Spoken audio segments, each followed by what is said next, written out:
Quand Nargis a emmené ses enfants à l'école ce matin, il pleuvait. De cette petite pluie de printemps qui laisse une partie du ciel clairsemée d'un bleu intense.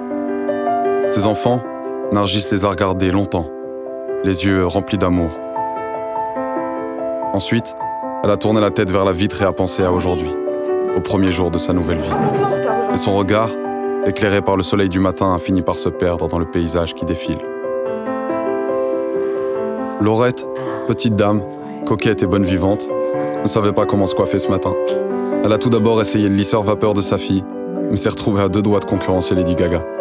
Ensuite, elle s'est essayée au brushing champignon et pour finir, juste pour faire rire son amie Émilie, elle a essayé le style chignon, pièce montée des soirées mondaines. Laurette était gérante du petit café-restaurant de son village. Et puis il y a eu ce qu'il y a eu.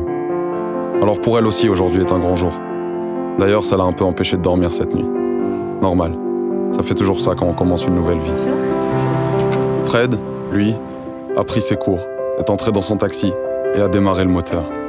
Au même moment, une femme avec une farde serrée contre elle a frappé à la vitre de la portière. Fred, avec un petit sourire, lui a fait signe de prendre le taxi juste derrière.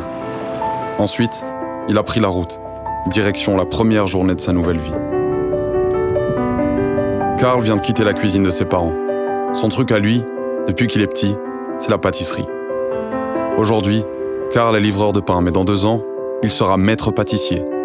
Ce matin, après les livraisons, il a confectionné le gâteau d'anniversaire de sa petite sœur.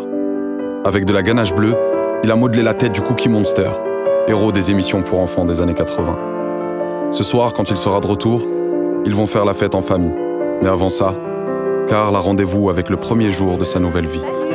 Ceci est le premier jour de l'histoire d'Alexia, Nargis, Laurette, Karl et Fred.